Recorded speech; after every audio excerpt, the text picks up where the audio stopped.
రమ్మని మాట్లాడింది నువ్వే. కేసీఆర్ వస్తలేడు, మేమొస్తేనే భయపడి లాగులు తడుస్తుంది, మీకు ఇంకా కేసీఆర్ కావాలన్నా? మీకు కేసీఆర్ వస్తే ఎట్లా ఉంటుంది వాళ్ళ ఖమ్మం ప్రజలు? నువ్వే కదా అడిగినావు నిన్న సూర్యాపేటలో, నువ్వేదో ముఖ్యమంత్రి అనుకోని ప్రజలు సాయం చేస్తామని ఎదురు చూసిండ్రు. ఏం చెప్పినావు నిన్న ఖమ్మంలో సూర్యాపేటలో? కేసీఆర్ రావట్లే, కేటీఆర్ రావట్లే, బీఆర్ఎస్ ఎమ్మెల్యేలు రావట్లే. ఎందుకు వణుకుతున్నావు? ఇవాళ రాగానే వచ్చింది నలుగురమే కదా, ఎందుకు వణుకుతున్నావు? అప్పుడే ఏ రకంగా చేస్తావు దాడి? ఏం సంబంధం? ఇక్కడెక్కడో ఉన్న కౌన్సిలర్, వీడియోస్ కాలనీ ఏరియాలో ఉన్న కౌన్సిలర్కి అక్కడ ఏం సంబంధం వచ్చి దాడి చేస్తాడు?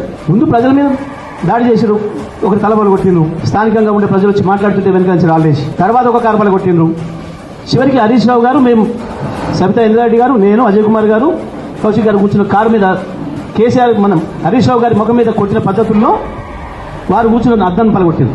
స్వయంగా సీఐ ముందట మాకు తెలుసు ఈ చిల్లర విషయంలో వెంకటేశ్వో, విషయాన్ని పక్కదారి పట్టించాలి, వరదల విషయంలో మీ వైఫల్యాన్ని దాచిపెట్టుకోవాలి, ప్రజల నుంచి దృష్టి మరల్చాలి.